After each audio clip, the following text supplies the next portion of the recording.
You know those moments when you're doing what you love in your business? Maybe it's standing on stage or creating content. Whatever it is, you're totally immersed and time just seems to slip by. This is called the flow state. At SpeakerFlow, we're obsessed with how to get you there more often. Each week, we're joined by a new expert where we share stories, strategies, and systems to help craft a business you love. Welcome to Technically Speaking.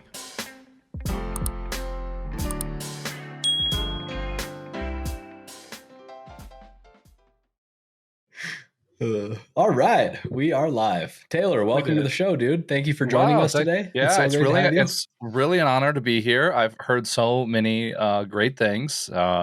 Just really pumped. Thanks. Okay. Well, we'll see if we live up to those expectations. Are you interviewing me today? Is that how this is going to work? I think so. Yeah. I had somebody this week tell me, he goes, look, I'm going to be really honest with you. In one of your old podcast episodes, you and Taylor were talking about if whether anybody would be crazy enough to go back and listen to every episode from the beginning.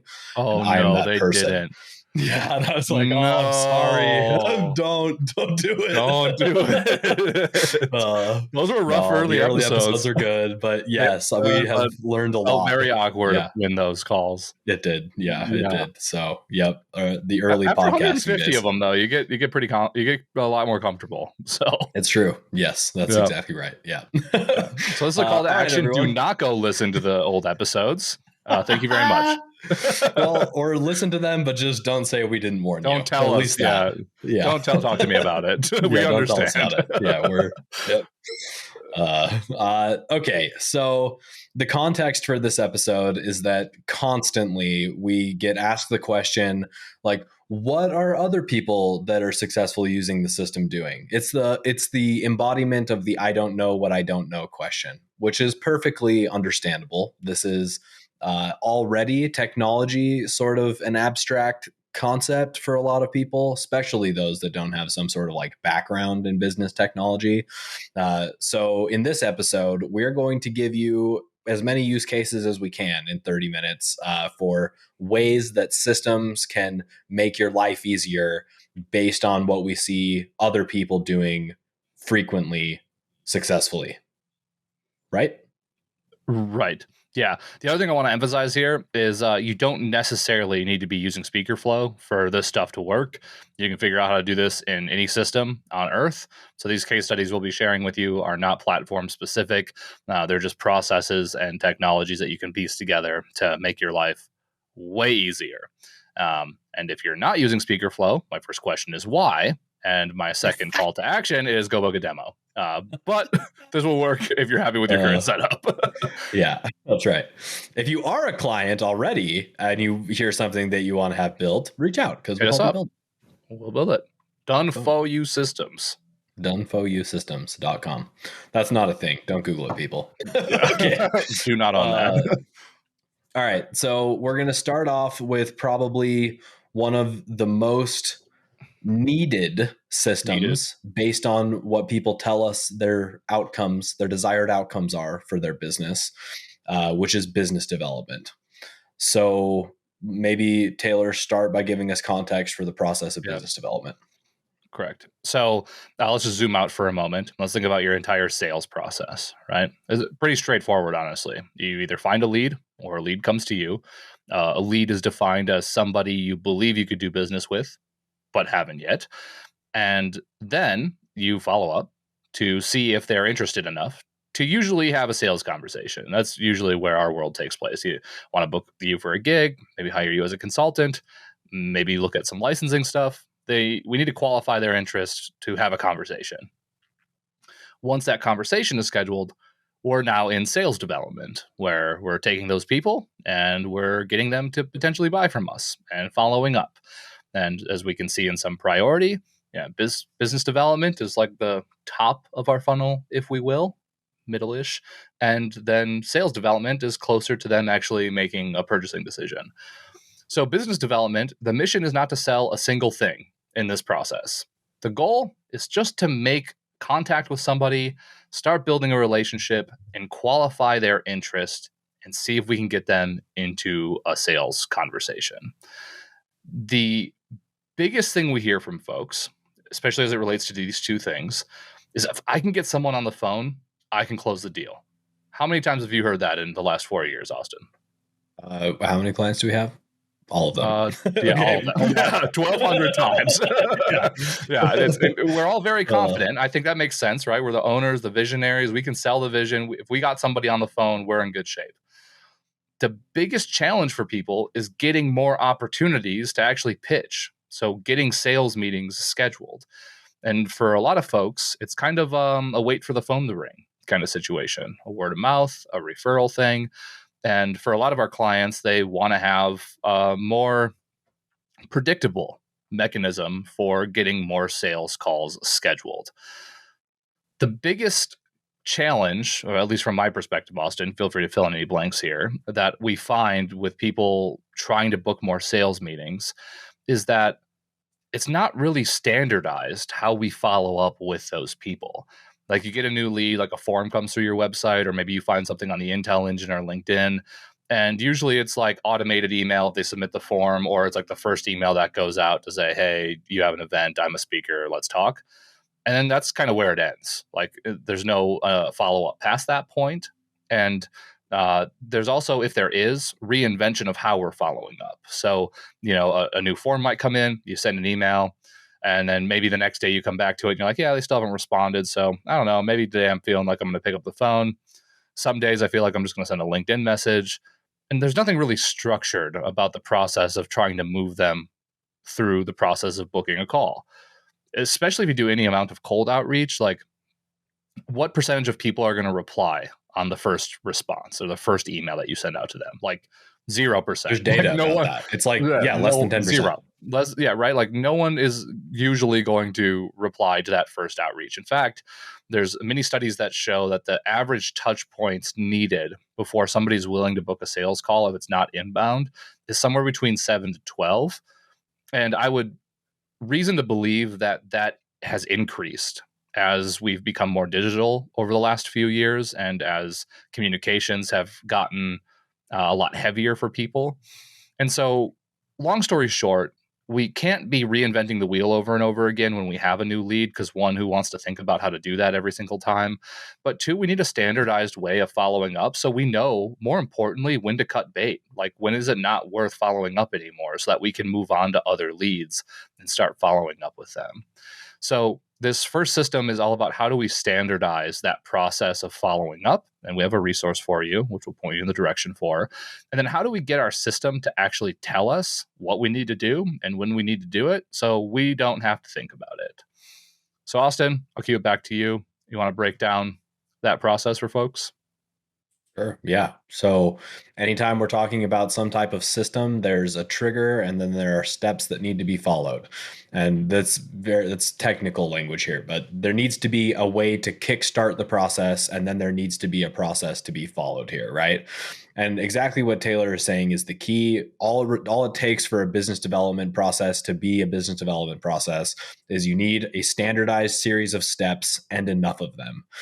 And I'd probably add another layer in here as well, which connects to the systems component here, because most people that are doing some type of outreach and follow up do it exclusively through emails. And so you could accomplish a system like this simply by sending an initial email, snoozing that email, and having it open up at a later date. Then you can just reply to that original email, and everything could happen there. So real basic simple of what Taylor is saying right now could theoretically be a standardized number of days between touch points and snoozed emails to help you accomplish that.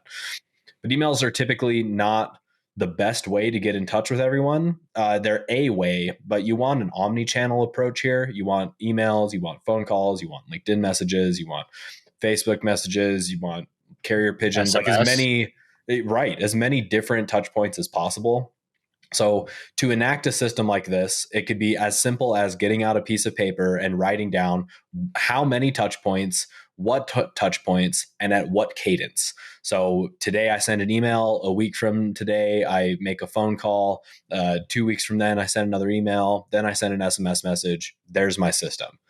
And that can be then translated into technology in different ways. Our favorite way of doing this is through what we refer to as task automation, meaning that through a single action taken in a system, generally a CRM, a series of tasks that follow the sales cadence, the series of touch points and the number of touch points on the timeline that we've decided.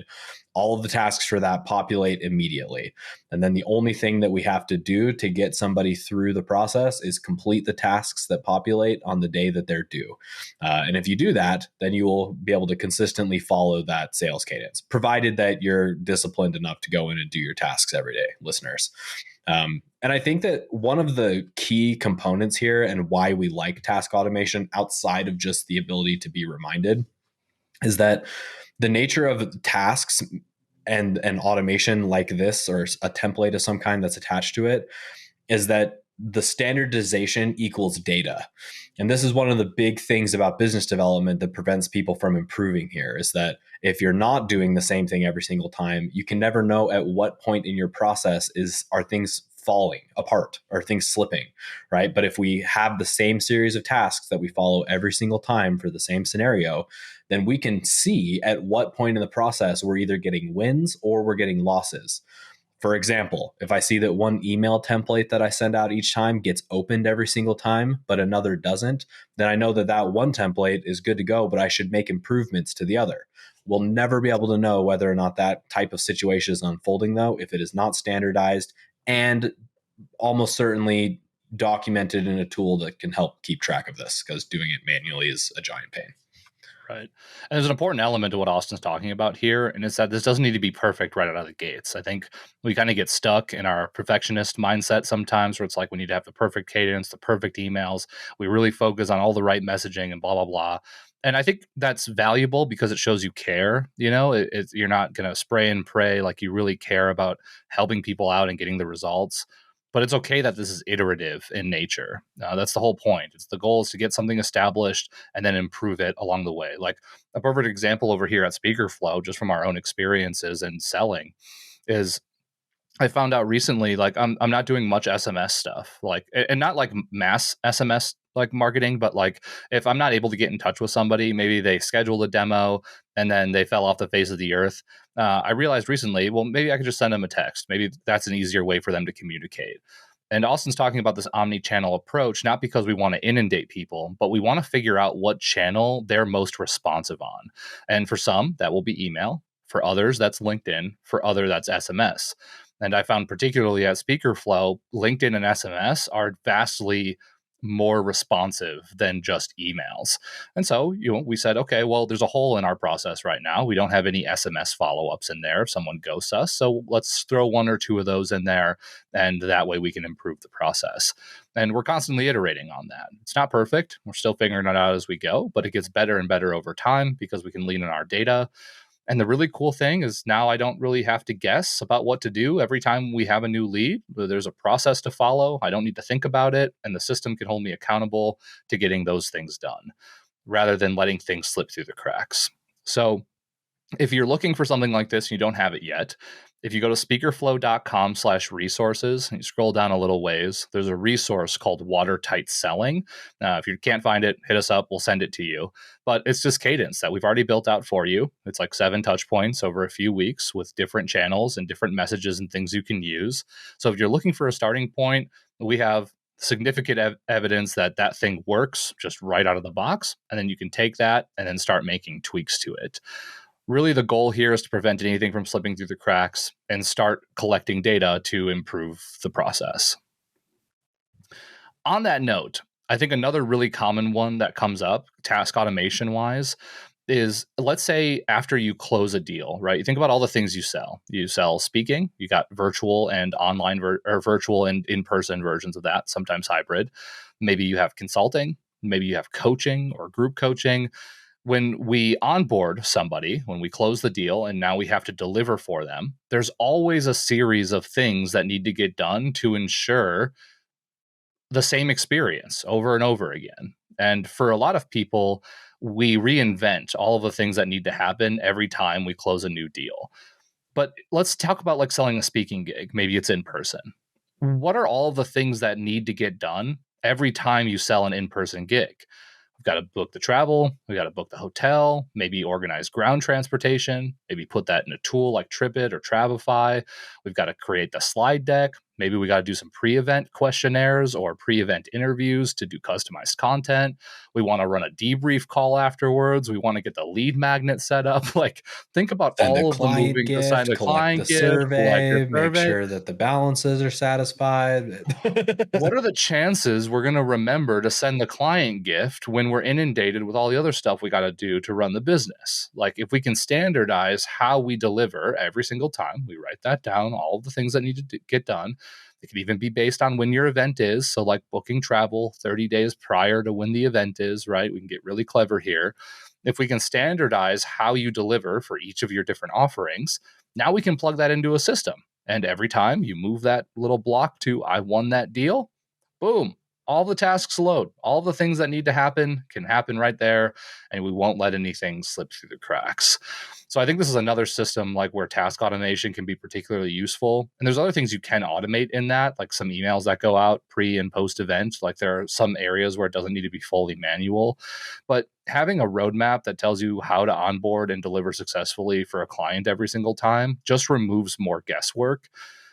And the thing I really want to emphasize here, I know I'm on a bit of a soapbox, bear with me, but I talk about this all the time when, especially in demos or really early on about systems. I think like when we're thinking about systems, we immediately think about like all of the features. Like, is it easy to use? Like, does it have X, Y, and Z? Like, can it do this function? Is it going to save me time? Is it going to make me money? And those are all valid things for sure. And we want to be looking out for those when we're looking at our systems. But really, the core point of systems is alleviating everything that's in our head and putting it somewhere safe. If you don't have to think about what to do when a new lead comes through, if you don't have to think about what to do every time you close a speaking gig, a coaching engagement, a consulting engagement, there's less stuff to think about. And you get to stay in your creative zones of genius. You're in flow more, which is the whole point of why we're called SpeakerFlow. It's so much less about the technology and so much more about the psychological benefits of having a place to keep things safe and being held accountable to. So when you're thinking about systems, and as we go through some of these case studies, kind of think about that idea. Like, what are the things that you're keeping in your head that are just consuming space that if we could put somewhere else and know it's safe, now we can start moving up quite literally Maslow's hierarchy of needs and start thinking more creatively about our business. So true. Maslow's hierarchy is the perfect like connection there. It really Yeah, this is all about psychology, really. Forget it about is. business performance. There's an element there, but the business can't perform if you're not at your best. And systems are about helping you get to your best. This is the whole thing here. I also want to point out something before we run through a couple of other scenarios here. So far, we've covered two. We've covered a standardized business development process and another one that we'll label as a sales to operations handoff, meaning that you've sold something and now you're standardizing the steps that you follow to fulfill on whatever it is that you've sold to somebody. But there's a process for creating a system in and of itself. It's every single thing that we're going to talk about today is going to flow through these exact same steps, which is you have to identify the need for the system, which is exactly the point of this episode. We're giving you context and use cases that can help you identify the need for a system in your business. You identify it. Then you have to standardize the steps, meaning that you have to know what needs to happen each time. And we're giving you some ideas here, but this is going to be different for everybody. Everybody's going to have to define their own process. Identify the need for the system, standardize the steps that it takes to do it, document that somewhere, ideally in writing, could be video. I've seen different ways to go about this, but the best possible thing you could do is write down what that process looks like somewhere. And then you can either create automations to help assist in the following of that process, or you can delegate it to somebody. And that could be yourself if you're a single person business. But if you have a team, you can then hand that system off to another team member to help with.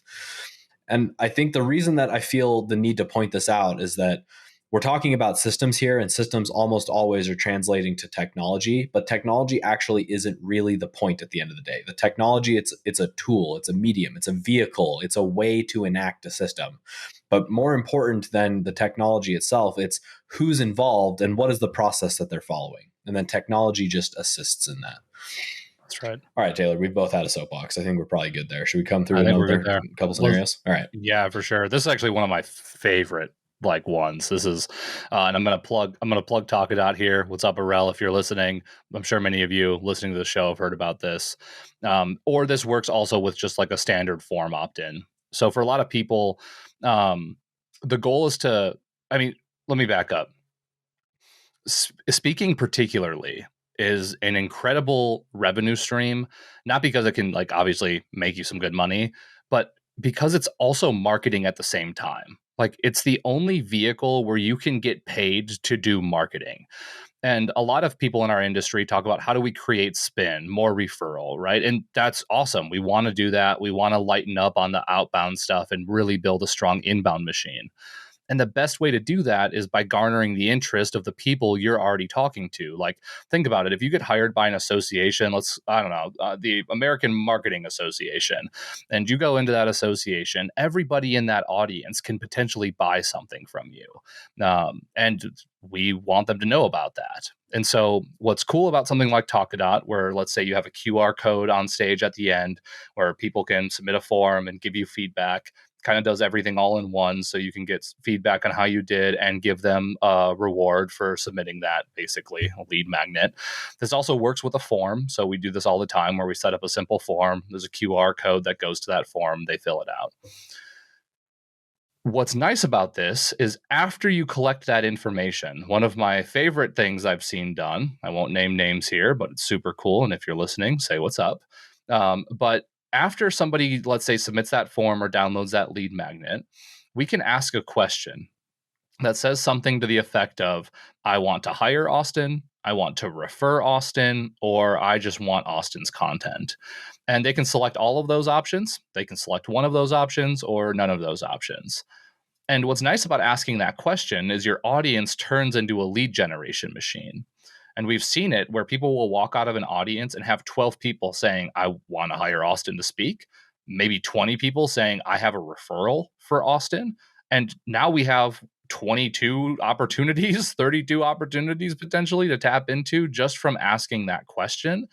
And there will be some audiences, let me be clear, like if we brought you in at SpeakerFlow, could all of our staff members buy from you? Maybe not the high ticket stuff, maybe some consumer stuff if you have it. So this will depend on the audience that you're speaking to and how that performs. But if we use it every single time, then we're going to get our audience to turn into lead generation machines for us. So now anybody that said, I want to hire you or I want to refer you, they become a lead. And if you're listening closely from that first system we talked about, the follow-ups automatically show up of how to follow up with that person. And then we move them through the process to get them to buy from us. It's an incredible mechanism to get your audience to turn into lead generation machines for you. But there's an added element to this too that we've seen that I think it would be a shame if we didn't mention. And it's this idea, we learned this from a client of ours, actually. We've never seen it done before until recently, and it's turning out to make people a lot of money after a sale. But they put together an offer where after that form is submitted and they've checked they want to book or hire or refer you, they're now then redirected to a page with an offer to book a meeting with you that is paid.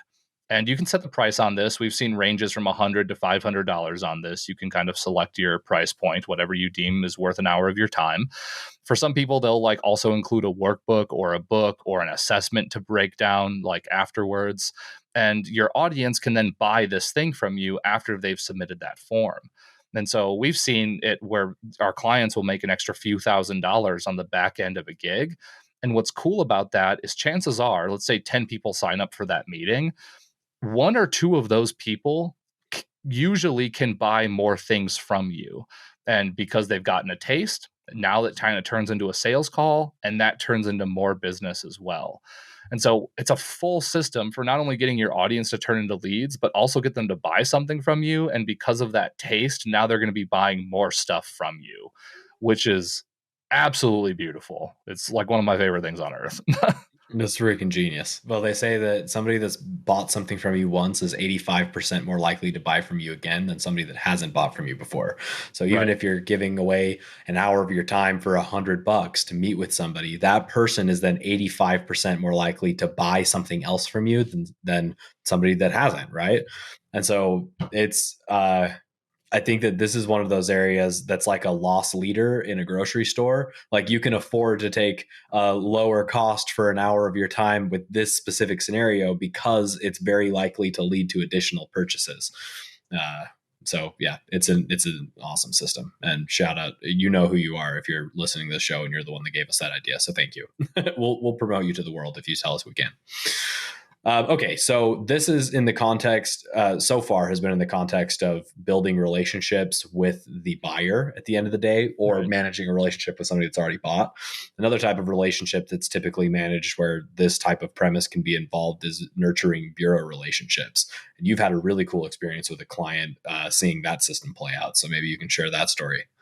Yeah, for sure. So, I mean, this was probably like 3 years ago or so. One of the goals of this client was to build more bureau relationships, get booked with more bureaus. And I think at that point he had like maybe a handful, 5 different bureau relationships, none of the top dogs either.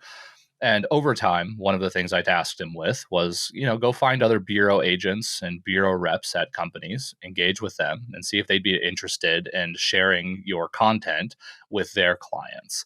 And so today, after 3 years, now got a list of about 200 different bureau agents and reps. And once a week, he produces a lot of research. But this works if you don't produce research, you can just share content. But basically says, hey, I produce this new thing. Here's why it's valuable to your clients. Feel free to share it in the context of this thing that they may be looking for. And every single time this happens now, he sends the email out and 5 to 10 new holds at $15,000 plus come from bureaus. And it's because he's staying top of mind. And there's no ask inside of that email except just share this with your clients if they could find it valuable. And I think one of the underutilized elements of our industry is treating bureaus as partnerships. A lot of people have, I think, a little bit of entitlement when it comes to bureaus, if I'm being a bit blunt about it, where it's like, oh, they're just going to book me. Like, I'm great. They should be representing me, blah, blah, blah. But bureaus are looking for partners, people that they know can deliver for their clients because their butt is on the line. Like their buyer who's hiring that bureau to hire you as a speaker, they're the ones that's contractually obligated to you delivering. And so when they have confidence that you're delivering, when you're top of mind, it makes them easier to pitch you because they know what you do. And then they're going to consistently book you over and over again. And now this person is represented by over 25 different bureaus, and the vast majority of the revenue is coming from that. And he's doubled the business year over year for 3 years straight. There is no cold outbound in this business model. It's all inbound from his websites and managing bureau relationships. And that's when your word of mouth becomes predictable. And I think, if you've listened to our previous shows and our other guests that we've brought on, we really kind of toot the horn about always having an active revenue generation piece to your business. And for a lot of people, that does translate to doing cold outreach because you're in more control of that. But active revenue generation can apply to having an inbound approach.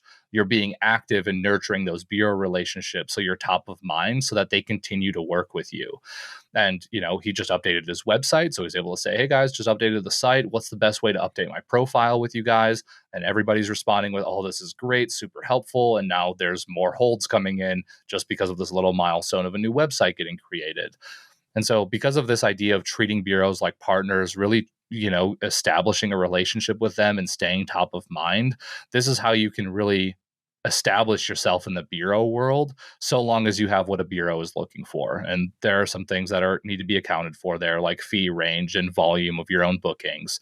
But if you're already past a 6-figure point in your own revenue generation, most bureaus are really eager to have folks that they know they can deliver, and they would be happy to work with you. So if you're looking for a mechanism to boost up the bureau relationships, this is an absolutely perfect one. And with enough time, it really turns into an active machine that becomes predictable, and we can start weaning off more of the outbound stuff. Yep. So I think we have one more system that we could touch on here, but I think maybe let's land the plane on a higher level idea that I think all of you can use here. Every system that we've shared so far, business development, sales to operations handoff, on stage lead capture, and then this last bureau relationship development, let's call it process. These are all related to milestones that have to get hit inside of the customer journey. For example, business development is how you treat a new lead to get them booked into a sales meeting, right? So the customer journey involves them getting into your system, your process somehow, and the steps that you take to get that sales conversation scheduled. Another milestone moment. Sales to operations handoff means that they've already gone through the sales process, have purchased from you, and now you're focused on the client experience. With on-stage lead capture, this is addressing how people get into your database to begin with. It's a way to start the customer journey with somebody. Same premise for bureau nurturing. It's a mechanism to get additional leads into your business at the end of the day, based on relationships. So it's not just think about it in terms of outcomes. But if you're asking yourself the question, where in my business are systems relevant? You could start by documenting your customer journey, meaning where are all of your leads coming from? What happens when they become leads, and how do you move them to the sales conversation? What do you say? What's the script? What's the process that you follow in a sales conversation? How do you take somebody from that sales conversation through your sales process to make the decision? When somebody buys, what happens? When you're getting closer to in the event, if it's a speaking gig, what are you doing? What do you do after that happens? These are all components that you're already, if you're running a business currently, doing inside of your business. And so write it down, create a flow chart of what happens when somebody goes through your business. And what you'll find is that every single step in that customer journey will have a system attached to it.